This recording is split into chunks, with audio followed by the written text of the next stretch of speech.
On racontait, dans les villages perdus derrière les collines et les rivières du sud, l'histoire d'une femme que le temps ne touchait pas. Elle apparaissait toujours jeune, toujours belle, toujours éclatante. Ses cheveux étaient noirs comme la nuit sans lune, sa peau lisse comme l'eau d'un lac au lever du soleil. Les hommes tombaient amoureux d'elle au premier regard. Ils abandonnaient parfois famille, richesse et honneur pour la suivre. Mais ce qu'ils ignoraient, c'est qu'elle traversait les générations. Car cette femme avait conclu un pacte ancien, un pacte qui lui permettait de se rajeunir après la mort de chacun de ses maris. 6 fois, elle avait aimé. 6 fois, elle avait enterré. Et 6 fois, elle avait changé de village. À chaque décès, elle disparaissait avant que les soupçons ne naissent. Puis, elle réapparaissait ailleurs, sous un nouveau nom, avec le même visage éternel. Après la mort de son 6e mari, elle décida de partir très loin, à des centaines de kilomètres, là où personne ne connaîtrait son passé. Elle arriva dans un village entouré de grands baobabs et de collines silencieuses. C'est là qu'elle le vit, un jeune homme au regard pur, fort, respectueux, aimé de tous. Elle sourit. Il serait le 7e. Le jeune homme tomba rapidement sous son charme. Sa voix était douce, ses gestes mesurés. Elle semblait différente des autres femmes, mystérieuse, profonde. Mais dans ce village vivait aussi une vieille femme, la grand-mère du jeune homme. Son dos était courbé par les années, mais son esprit était plus tranchant qu'une lame neuve. Le jour où elle vit la nouvelle venue, son cœur se glaça. Elle reconnut ce visage qui n'avait pas changé. Des décennies auparavant, son propre mari l'avait abandonnée pour cette femme. À l'époque, elle était enceinte de son fils, elle se souvenait des rires, des promesses brisées et du départ sans retour. Elle n'avait jamais oublié. Et maintenant, la même beauté était revenue. La grand-mère comprit. Ce n'était pas naturel. Cette femme défiait le temps.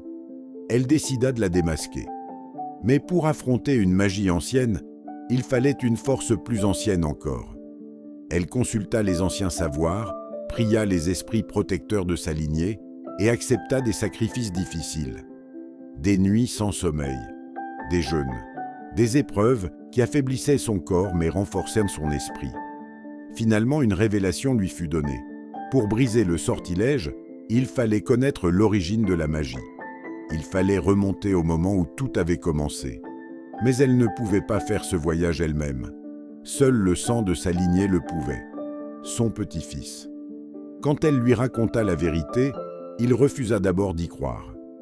Comment la femme qu'il aimait pourrait-elle être une sorcière traversant les siècles? Son amour était sincère, inconditionnel. Mais devant la détermination et les larmes de sa grand-mère, il accepta. Lors d'un rituel à l'aube, sous le plus vieux baobab du village, la vieille femme invoqua les forces ancestrales. Le vent se leva, la terre vibra, le jeune homme ferma les yeux, et le monde changea. Il se retrouva des décennies en arrière. Il la vit, plus jeune encore, ambitieuse, avide de beauté éternelle. Il la vit consulter un sorcier des montagnes. Il entendit la formule. Il vit le pacte scellé par des paroles interdites. Il comprit alors que chacun de ses maris n'avait été qu'un passage, une étape pour renouveler sa jeunesse. Son cœur se brisa. L'amour laissa place à la vérité. Il mémorisa les paroles inverses. La formule, capable de neutraliser le sort.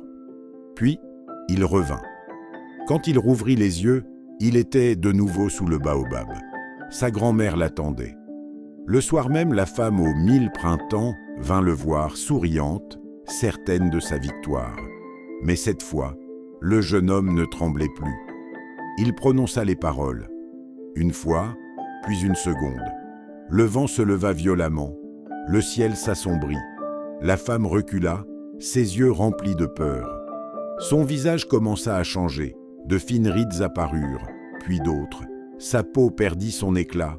Ses cheveux blanchirent en quelques secondes. Elle tenta de fuir.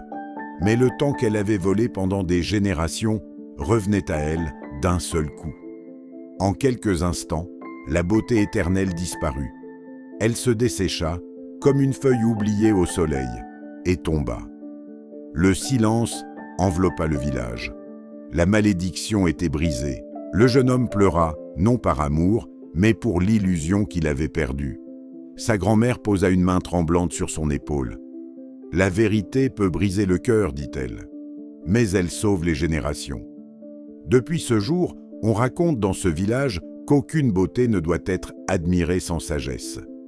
Car tout ce qui brille ne vient pas toujours de la lumière.